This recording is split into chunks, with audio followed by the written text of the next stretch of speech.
understanding the body a bit better, which I think as women, especially, we don't do because we've had to see our body as objects our whole life.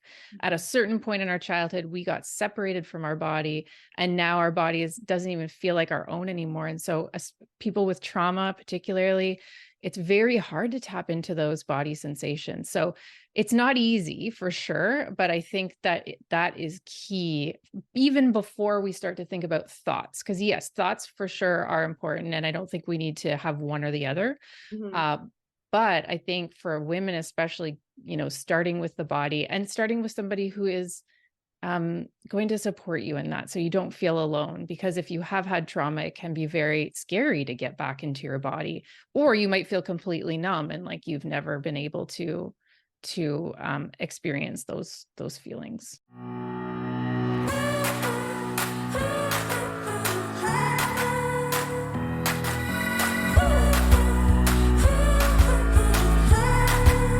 Hello, hello, and welcome back to Journey of a Fearless Female. I am your host, Paola Rosser, and this week my guest is Misty Pratt. She is a science communicator and author of the upcoming book, All in Her Head: How Gender Bias Harms Women's Mental Health. With over a decade of experience working in the field of biomedical research, Misty unpacks how personal and systematic biases have shaped our scientific understanding of disease and wellness. In her day job, Misty liaisons with media to spotlight groundbreaking research coming out of ICES, an independent research institute that leads cutting-edge studies evaluating healthcare delivery and outcomes. Misty has written for publications including Broadview, mindful.org, and Today's Parent, and is an advocate for better mental health. She lives in Ottawa with her family and her mischievous pug. All in Her Head is her first book. Everybody, please welcome Misty. All right, so tell us about your journey. How did this all begin before you became an author, before you started diving into the journey of the biases between men and women and genders? So let us start from the very beginning. Thank you, first of all, for being on the podcast, Misty. Thank you so much for having me. Yeah, so I think my story probably starts as a lot of people's story starts when it comes to mental illness, and that's in my teen years. So I Okay. was about 16, 17 when I started to experience symptoms. A lot of them were physical symptoms. So we were confused at the beginning as to what was going on. So I was sent to a lot of specialists, and I got scopes and scans and all sorts of stuff to see what was happening. But I finally call it my nervous breakdown because that's what it felt like for me, was that my nervous system just went haywire. And I just started it felt, now when I look back, it did seem like depression at the beginning and those feelings, but quickly turned more to anxiety and panic. And so once my parents particularly, figured out what was going on, and that this wasn't just stress, this wasn't just going to go away on its own, that's when they got me into treatment. So I made a visit to my family doctor with my dad, and my dad kind of described what was happening. And my family doctor gave a big sigh and was like, why are so many girls dealing with stuff like this these days? Mm. As he's like writing the requisition form to get me into psychiatry care. So I entered outpatient treatment, which I was really lucky that I didn't have to go inpatient. And I was also lucky that this was 1996, 97, at a Yeah. time when, wait times for mental health treatment were pretty good. And so I got in I'm pretty sure it was a couple of months that I got in. So I entered treatment. I had a wonderful psychologist. I did have psychiatric care, but mainly saw a psychologist for about a year. Mhm. And that really helped. I definitely felt like I kind of got a bit of a handle on things. And so at the end of that 1 year, he and I both decided, okay, it was time for me to move on. And I remember him saying, Misty, this will probably happen to you again. I just want to let you know that many people who experience this in adolescence will go on and have relapses. And me being a teen, I was like, sure, okay, I'm good now. I just want to get my certificate of completion and be on my way. Yeah. Uh, and he was right. It did come back multiple times throughout my young adulthood. And even into when I started having babies and experienced postpartum mental illness as well. Oh my goodness. I love that you said, thank God it was like 1990s, because there's so much that they did to women back in the days in the 40s, 50s, where they literally would give them Hmm. a full lobotomy, and because they thought we were in hysterics, we were crazy, and not knowing that there's all these hormonal changes going on in our body that men don't understand. I just saw a TikTok the other day that the equivalent of cramps is almost the feeling of men having a heart attack, and yet we are still expected to go to work.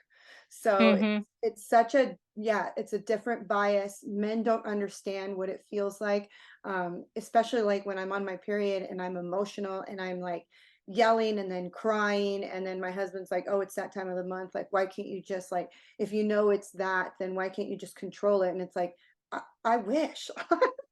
Like, I wish I can control the hormones and the pain and the emotions. You don't know what you're going to get every month. And honestly, like, they don't understand because they are not a woman with a uterus. Hmm. Yeah, and we know so little about these changes. We know so little about what we experience both emotionally and physically throughout our cycles, right? There's not enough research to help us understand these things. And the funny thing is, I spoke to a scientist for my book who said, did you know that men are actually more hormonal if you look at a day-to-day change? Mhm. So from day to day, men have greater variations in hormones than we do. Yes, But over a month, we have greater variations. And so it's like, who's more hormonal? Is it the men or is it the women, right? But we don't actually know because we don't really study how those hormonal changes affect our emotions, how affect how we feel throughout the month. exactly. Like, I wish there was, because I had somebody on my podcast, I think early this year, these two girls who talk about, when you are in a certain time of the month that we have more energy and when you have less energy, and how to work with the cycle of your period. And I'm like, they didn't teach this in junior high. When they did that one class in junior high, and they tell you, oh, this is your uterus, you're going to get a period. They're like, this is a pad, you're going to need this. They should have taught us that. Like, during this time, you're going to get, this is the window of opportunity. If you get pregnant, this is the window. If you not, this is when you're ovulating, you're going to feel like this. Your hormones are, like, they don't really Mm, teach you anything. And there's still that, when I was in junior high, there was all this shame around it. Like, don't let anyone see your pad or your tampon, or don't leak or whatever. And you have this shame around what is going on. I mean, I didn't even know what a yeast infection was. So the first time I got mhm. a yeast infection, I was like, oh my God, did I get a sexually transmitted disease? Not realizing that it was a yeast infection, because these were all things that were not spoken about, and I'm only 43. You know what I mean? Yes, now we have TikTok and social media where people are more open to talk about these things, but back then there was nobody really telling us. And I can't even, I feel bad for our moms and our grandmothers who had to deal with this, like trying to figure it out on their own. Mhm. Oh, yeah, absolutely, and I share the story of my grandmother too, having not talking about periods, but having gone through mental illness herself, in her mid-50s and being diagnosed, and I share, the differences even from that time in the 80s to then when I had to deal with it, to then now where we are so much more open about things, that we are able to finally talk about mental health, right? Yeah. But certainly even back in the early 80s, things were, you know, yeah, we were still hysteria was still a term that was in use, even though it had left the diagnostic manual in 1980. So we were no longer actually diagnosing people with hysteria, but it was certainly still there. And it just turned into something called conversion disorder, which is what people get diagnosed with when they have physical symptoms that then get converted into psychological distress. So yeah, it's incredible to see this variation, and I think we have come a long way. Yeah. I think the main problem, though, that we continue to see is this doubling of rates that women are twice as likely to experience depression and anxiety compared to men. Same thing with girls compared to boys. And Mm. so the big question for me there was like, well, why? Is it the hormones. And sure, yeah, definitely spend time looking at that and saying, I think there is something here in terms of hormonal variation at different times of our lives. But also like the more broader issue of the social pressures that we face. It does appear that those maybe have a bigger impact on our mental health than we once thought. Because what I was told throughout this whole journey was, you have a chemical imbalance in your brain. So you have low neurotransmitters, and that's why you're unwell, and it's a biological disease. And then I was also told at the same time it was genetic. It was inherited from my grandmother because they knew her. Her sister also tragically died by suicide after the birth of her twins. And so it was in the family. I knew that for sure. And so I believed that. I believed I have an illness. I have a biological illness that's making me sick, and I need to do all these things they're telling me I have to do to get better. I have to go to therapy and I have to take medication. But it was when I got to my 30s, after I gave birth to my second child, that I had another relapse. And I started to question if this is true and I have a biological disease and these things are supposed to help, why are they not helping? Why am I not getting better? Yeah. And so I started to, really explore what are the other things that impact my mental health, and found out there's plenty of them. We as women are more likely to face poverty, financial stress, caregiving burdens, what we call emotional labor, which you may have had guests in the past talk about this, the mental load of, having just more to think about all the time when it relates to our relationships. And of course, sexual harassment and sexual violence. That's probably the biggest stressor. Yeah, that's a conversation that my husband and I have all the time, because my husband has two boys from a previous marriage. And like, for example, my stepson, who's 20, he wanted to do a road trip across the United States. And I had so much anxiety for him, because I was like, you're going to get raped, you're going to get murdered, you're going to get robbed, you're going to get attacked. And my stepson was like, Paola, I want to believe that the world is a good place. But as a woman, I was taught that the world is not a good place. Like, I was taught, because I am a female, I wasn't even allowed to be alone with my dad or my brother, because my mom was like, you're a female, you never want to give men temptation, regardless if they're related to you. And I wasn't allowed to spend the night at friends' houses, and like, when I first met my stepsons, they were 8 and 13. I remember they were in Boy Scouts, and I was like, oh my gosh, they can't like go to Boy Scout camp. They've got to remember, and I'm sitting there like teaching my 8-year-old stepson, like, don't let anyone touch you. If someone touches you, you got to kick them in the knickies. And my husband was like, why are you telling them these things? And I'm like, because this is what I was taught as a female. And that's the thing. It's like, and the same thing, like walking to your car at night. Like, I'm constantly checking behind my shoulder. My husband is not. Men don't understand the amount of sexual harassment. And it doesn't start, like, it's not like when you're 20. It starts when you're like 10. It starts even further, even younger than that. I mean, I remember when men started to notice me, and I was a child. And these are the things, like you said, your hyper awareness starts, the anxiety starts, the fear starts to envelop your body, the panic. And, I even say sometimes, like, I can't wait for my next lifetime because I want to be a man. Because they don't have the same stresses as females. Like, just thinking about Thanksgiving, I was up since 7 a.m. cooking and making sure everything was clean and nice and tidy. And my husband was sitting on the couch watching football. And I'm like, I want to come back as a man next lifetime. I want to sit on the couch and watch my favorite show and just sit at the table and eat and everything be served.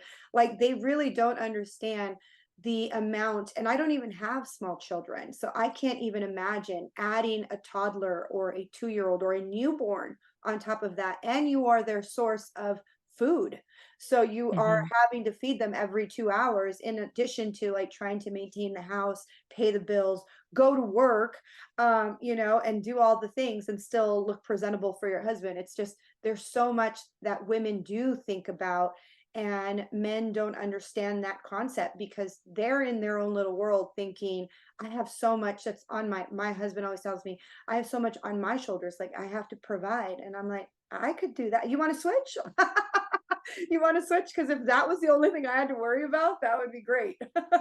Yeah, yeah. And I have similar, with I share a story in the book with my partner too, who I love. He's great.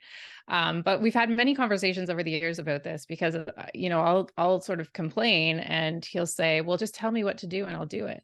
And Mhm. I'm like, I don't want to tell you what to do. I want you to look around and see what there needs to be done.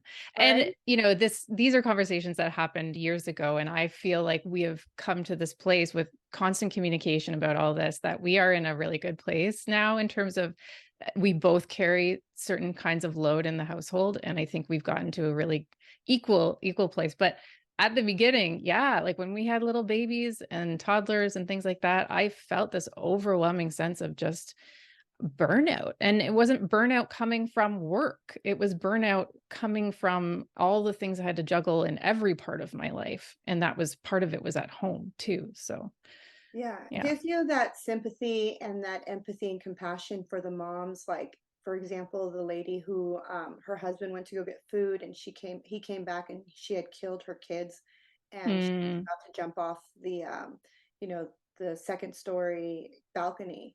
And all these men and all these people are like, oh my God, she's a murderer, she's this. It's like, you don't understand the depths of mental health that women go through. And I didn't even have children, but I can only imagine the hormonal postpartum like rush of like all these things. Like, I've talked to so many of women on my podcast, and they say like the feeling of like now you are in charge of another human being when you are basically can't even figure out how to take care of yourself, and all of this like overwhelming sense of just, I have to take care of this human and myself and the children and the rest of, and the house. It's like a huge load. I always think of I don't Hmm. know if you've ever seen the movie The Maid.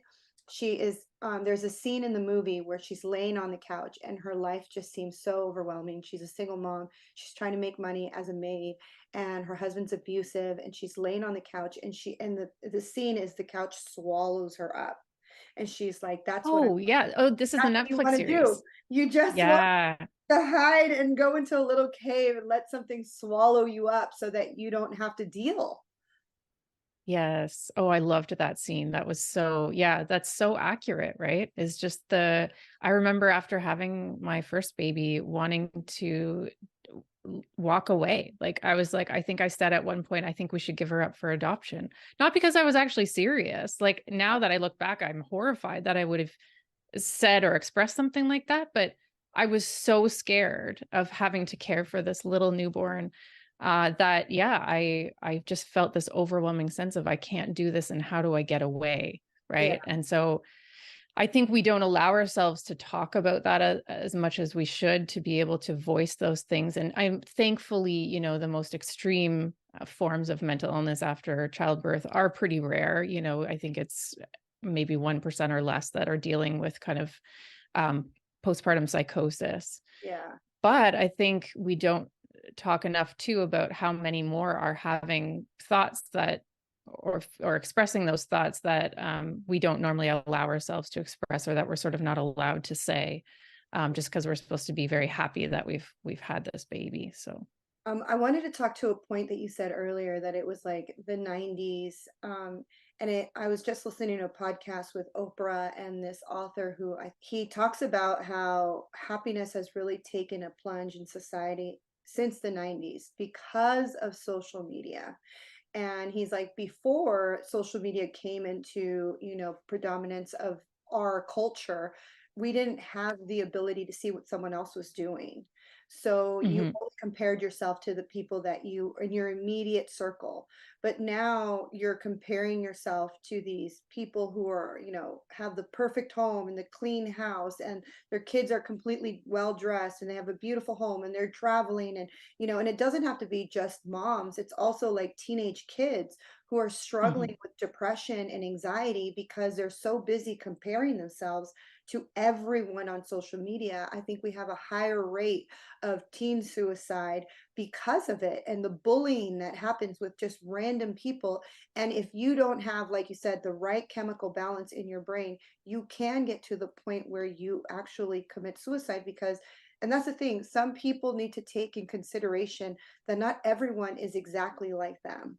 Not everyone can take a joke. Not everyone can take that comment. Not everyone has the tools or the training or a supportive system to be able to say, this is it, this is it. This is not going to hurt me. I just delete and block, because I even read a story of a teenage son who, this guy had trolled him and asked him for naked pictures of himself. He was a teen, I think 16 or 17, and he sent the naked pictures because he thought it was this beautiful girl. And then the guy was like, I'm going to share this with all of the entire school and share it with your parents. And he ended up committing suicide because, he thought his world was going to end. And I can't even imagine that, because I remember when I was a teen and I didn't have social media, when one kid at school made fun of me, I really thought that was the end of my life. I really thought, like, I remember a kid called me a monkey because I had hair on my arms and I had a mustache. And I was Mm. like, I really thought that was the end of my life. So to have like all, like, to be able, because social media is, you really do see it as a massive thing, that one picture can go viral and everyone in the world can see it. So the heaviness of that with someone who has, mental disorders or the incapacity to go past it, I could see how that could be so detrimental to like children and to women and to men and anybody who is dealing with mental disorders. Yeah, and I mean, if you look at, like, what Instagram has admitted, what Meta has admitted, that they understood that these things were detrimental, especially for adolescent girls, right? So they sort of knew that the way that they had created this platform and how the algorithm worked, that it was causing more anxiety and more stress, and yet not much has been done about that to change that, right? And so it often rests then on parents and on teachers to try to control the social media in a way that, it's almost impossible to control, right? Like, I have a 14-year-old and an 11-year-old. Like, we try real hard to get those kids off screens and to do other things, but when their whole circle is also on screens and that's how they live, it is a real challenge. And so, yeah, that's one of the big factors that I think influences girls' mental health for sure. Along with, as you said, from a young age, being seen as this object, being harassed, potentially experiencing sexual violence at a certain point in their life, that's all going to compound and just make things that much more challenging, especially as they enter, yeah, puberty, and then, going into adulthood, and then potentially babies if they decide to have children. So, Yeah. So let's talk about a little bit of the things that you started to do outside of like the prescriptions, and what are some roads that people can investigate and research and see if they work for them? yeah. So, I mean, one of the first things I started to read more about and started to understand was how emotions actually work in my body and my brain. Because there's a lot of myths out there. Pop psychology and pop science really shares some misconceptions about how emotions work. And so, one of the biggest things I did for myself was just learn, okay, how does my body actually create sadness and fear and things like that? And what I learned was, we don't have universal emotions. We're not all experiencing the exact same thing, right? And we don't have one part of our brain that creates emotion. In Yeah. fact, our brain is actually kind of like I describe it as a fortune teller. So our brain is a little fortune teller, and it's trying to predict moment by moment exactly what you need to survive. Mm-hmm. And when it makes those predictions, it's using internal body sensations and like your heart rate and your blood pressure and all that stuff, and past memory Mm-hmm. to really create that feeling of what we might call fear or sadness. And so we do have a little bit of control, I think, in that.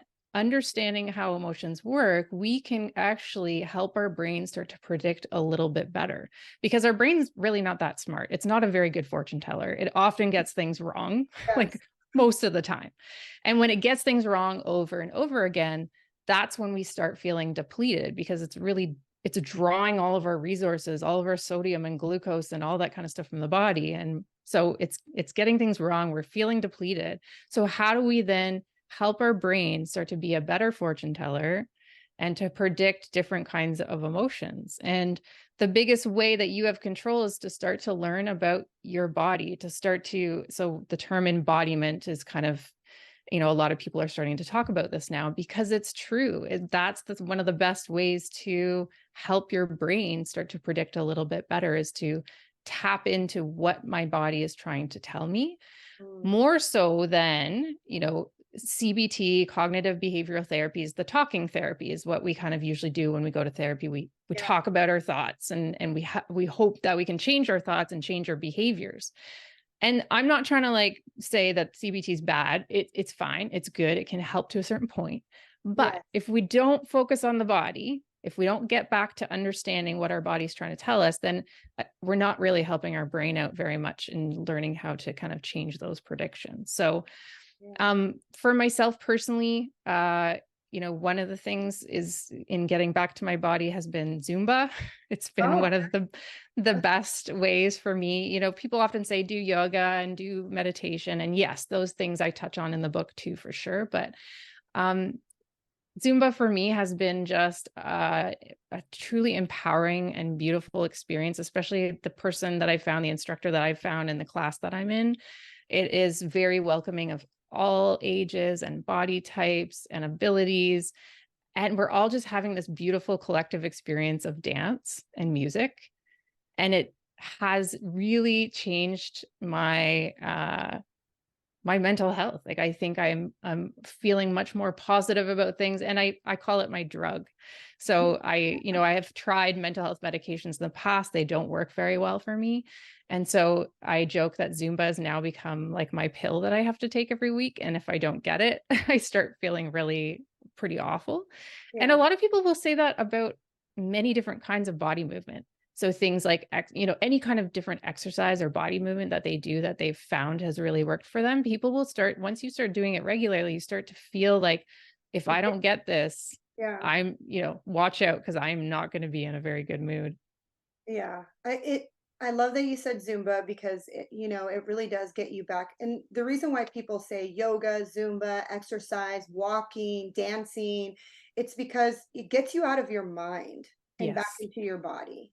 And now you're like, okay, I'm thinking about my legs, I'm thinking about my feet, I'm thinking about where my arms are going to go. You're no longer sitting in your head like analyzing the past and what you said to Lisa at this teacher line, like, or you're not analyzing the future and what bills you have to pay. You are exactly. in the moment, you're in the present moment, which is where you can stop like the anxiety, the panic, the fear. But I wanted to touch a little bit about how you said like you really have to think about what your body is doing when you're having the thoughts that you're having, because I always tell my clients it's the thought first before the emotion, because everyone's like, oh, I'm having a panic attack. I have clients who are like, oh my god, I'm having a panic attack, I'm having anxiety, I'm having this, and I'm like, okay, but what are you thinking? I'm not thinking anything. No, there has to have been a thought that tipped off this, because there's a trigger that tips off the emotions that happen in your body. For example, my husband just recently was having a bit of a panic attack because in August he had a heart attack. And so Mm. we were flying everywhere, going to Vegas because my stepson's a hockey player. And so we do travel hockey. And so when he's with my stepson, he's like his basic concierge, like making sure his sticks are there, making sure his ice skates are sharpened, making sure he's got all of his stuff, making sure we get on the ice on time. And, and so then we came home and he was having anxiety. Like, did I do everything right? He was questioning himself. And all of a sudden the panic started to happen. And he was like, I'm feeling it, my arm. And I was like, no, let's get back in the moment. I even stopped what we were watching. I turned on vibrational frequency music and I turned down the lights. And I was like, feel your breath, like get back to your breath, because that's all you have in that moment. Let go of the thoughts. And he's like, oh my God, I don't want to go to the ER. And I'm like, you're not going to the ER.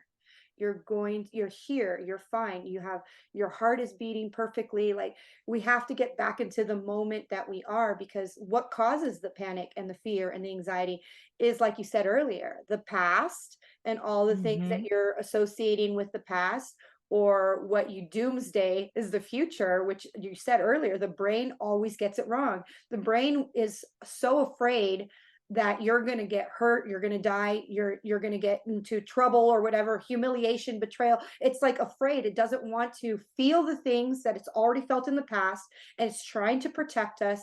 But a lot of the times, I would have to say 90% of the time, it is wrong. It does have that 10% where it's like trying to keep you safe. So that inner intuition, if you feel like someone's behind you, check.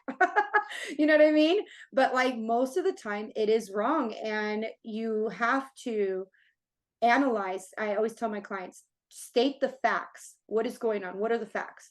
Are you alive? Yes. Are you breathing? Yes. Are you being attacked? No. Do you have enough money in the bank account? Yes. Do you have a roof over your head? Yes. Do you have a car? Yes. Do you are you know are you healthy? Are your kids healthy? Are you your husband? I even have to do this for myself because the anxiety of my past and the trauma tries to sneak in into my head. And I have a mantra that I tell all my clients: I'm safe, I'm sound, I'm divinely protected. I'm safe, I'm Mm. sound, I'm divinely protected. And you really have to teach your brain and your body to get in the present moment. And Zumba, yoga, meditation, that's the big why meditation. My husband now does cold plunges in the pool because, again, the coldness doesn't allow, you're so busy trying to survive the cold that your brain can't allow yourself to go into the negative past or the doomsday future. Absolutely. Yeah. And it's that, yeah, as you said, the understanding the body a bit better, which I think as women, especially, we don't do because we've had to see our body as objects our whole life. At a Mhm. certain point in our childhood, we got separated from our body, and now our body doesn't even feel like our own anymore. And so, as people with trauma, particularly, it's very hard to tap into those body sensations. So, it's not easy for sure, but I think that that is key even before we start to think about thoughts. Because yes, thoughts for sure are important, and I don't think we need to have one or the other. Mhm. Uh, but I think for women, especially, starting with the body and starting with somebody who is going to support you in that, so you don't feel alone. Because if you have had trauma, it can be very scary to get back into your body, or you might feel completely numb and like you've never been able to experience those feelings. And you're right. It doesn't always have to be triggered by thoughts because there's been moments in time where I'm sitting on the couch with my stepson and my kids and my husband, and my heart just starts to flutter like I'm having anxiety, and I start to breathe, and my husband's like, "Why are you breathing like that?" I don't know why I'm having anxiety. It's almost like because I grew up in that tumultuous home where it was like you never knew what was going to happen. Mm. Um, when I'm in a place of peace and calmness, it's like my body is like, no, this is too good to be true. You have to be unaware, you have to be on. Yeah. So my heart, and I have to breathe through it. And you're right. It's like sometimes there is no thought that triggers it. Sometimes it's just the feeling of peace and calmness, something that you probably haven't experienced because you grew up in such a traumatic event, or you experience a traumatic event like a car crash, or, like, something horrific. And when you finally get to that peace and calmness, your body is still in that fight or flight mode that it doesn't understand that you're no longer in that event. So yes, it could be so many different things. But I love that you said, you tried Zumba. You don't, if you're listening to this podcast, try everything. Mhm. Like really, like, try. This is what I tell everybody: not every healing modality is going to be the end all be all for you.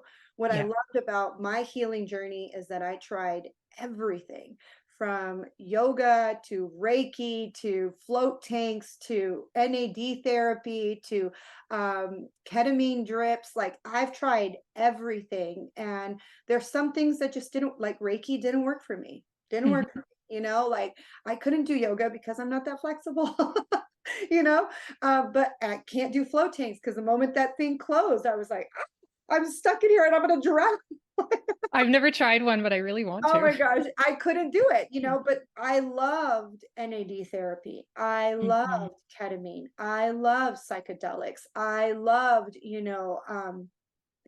I'm a motion code body code practitioner. I loved it so much that I became a practitioner. So if you're listening to this and you are struggling, first of all, you're not alone. Second of all, there are so many resources out there that there weren't available before. And third of all, just really, really go on the healing journey, not just for your children's sake and your husband's sake and your career, but for your sake. Because the one person you're spending the most time with 24/7 and you cannot escape is yourself. So the moment that you can figure yourself out, fall in love with yourself, and like, really truly be happy in the body that you came in, then you can find peace and joy and happiness and the freedom of not feeling like you are crazy. Absolutely. Yeah. And I wish someone had told me you're not crazy, you're not broken, right? If someone had told me that early on in my life, I might have made different choices and done different things. Yeah. So absolutely, we all deserve healing. And healing doesn't mean cured. Healing doesn't mean anxiety goes away and depression goes away. It just means healing. You understand your body, you know what you need, and you know what you can do. And those dips that you have get a little bit easier every time you fall into one. So Yeah. It lessens. It doesn't get better. It just lessens. The exactly. anxiety lessens. So let's talk about your book. How did you come about, like, I'm going to write this book, and what should we expect from reading it? Yeah, so I had been thinking a long time about my grandmother's experience about going through bipolar disorder in her mid 50s at a time when no one understood why a woman in her mid 50s would get bipolar disorder. And so I really wanted to tell her story. But every time I sat down to write it, I was like, I can't write her story. It was like it wasn't coming out. And I finally realized after a number of years, oh, it's because this is also my story, Mhm. right? It's that, looking to her story and my story at the same time. And so that's when I really started to explore my own experience and other women's experiences. And I knew I wanted to include other stories that weren't just mine because mine's not universal. Just like you said, all these things that we suggest aren't going to work for everybody. Same with my experience is not going to apply to every person. So it was really important for me to have a diverse number of stories in the book so that everyone sort of felt seen and heard. Yeah. And yeah, I wanted people to feel listened to. I think so many women go through the mental health system and get misdiagnosed, Yes. dismissed, told that they're just stressed out, or told that they're just experiencing hormonal stuff, right? Which it could be true, but when you're just dismissively told that, it doesn't feel so hot, right? You don't feel like anyone's listening to you. And I really wanted a book where people could read it and feel like, okay, seen and heard, and understand that it wasn't them. Like going back to that feeling of like, what if someone had told me I wasn't broken? That it's much more about them, about like the world around you, than it is about you as a person. Yeah. And I wanted people to see all those things. And sometimes that's a little scary. Sometimes when we start to see how the systems are working against us, it can feel like, well, great. How can I change this? But I Yeah. think it also offers you freedom to know that, okay, this world is a little tough. How can I survive in this world? Like, how can I kind of get through this? And so in towards the end of the book, in the last few chapters, I do share a lot about personally for me what worked. I share other people's stories of what worked for them and the science. I really wanted all the science in there to kind of back up what I was saying, to really support some of these newer types of therapies and treatments that might help. Yeah, that's beautiful. Okay, so as we wrap up this episode, which by the way, I'm so thankful that you came on here. I love the conversation that we had. Yeah, this has been As great. Thank we you. wrap up this episode, Misty, what would be your nugget of wisdom for anyone who is listening right now, who is maybe struggling, trying to find the answers, and they're feeling alone and desperate and unheard? Hmm. Yeah, I think to really understand that this is not just about you. This is not you alone. That mental illness is everybody's responsibility. It's a social responsibility. Uh, Also, that you're not alone, right? That clearly we are all going through this, and that especially as a woman or girl, this is something that we are all, uh, well, not all, but most of us are facing at some point. And so to just know that there is more going on than just what's happening inside of you can sometimes be freeing enough to then start to really explore what works best for you, what feels good for you. And if you're being told that this and that and the other thing are what you have to do, it's okay to understand that that's not going to work for you. It's okay to start to explore some different options or do things a little bit differently. Like maybe you do yoga, but you don't do hot yoga, right? Like those kinds of, really starting to learn more about your own body and what works for you, I think is key. Yes, I think we definitely got away from that. Like, really, when you're a little kid, you love your body, you're doing all kinds of little things, and you're so like free. And then Hmm. somehow we go through the school system, and then social media plays a factor, even media, just television commercials. And we try so hard to fit into the box when really we were meant to live outside of it. So, how can my audience find you before we wrap this up? I would love my audience to, how do they get your book? Yeah, so you can order the book if you would like to call your local bookstore, your local independent bookstore. That would be amazing. And you can just ask for the title All in Her Head by Misty Pratt, or you can order it anywhere online where you buy your books. So Amazon, Barnes and Noble. If you're listening in the UK, it is coming out in the UK too. So it'll be in Waterstones. So yeah, all different places you can grab it. And if you want to find me on social, I am on TikTok as Misty Pratt Author. I'm also on Instagram and Threads as Pratt Misty Writer. Perfect. All right. Thank you so much. Thank you. Thank you again for listening to Journey of a Fearless Female. I'm your host, Paola Rosser.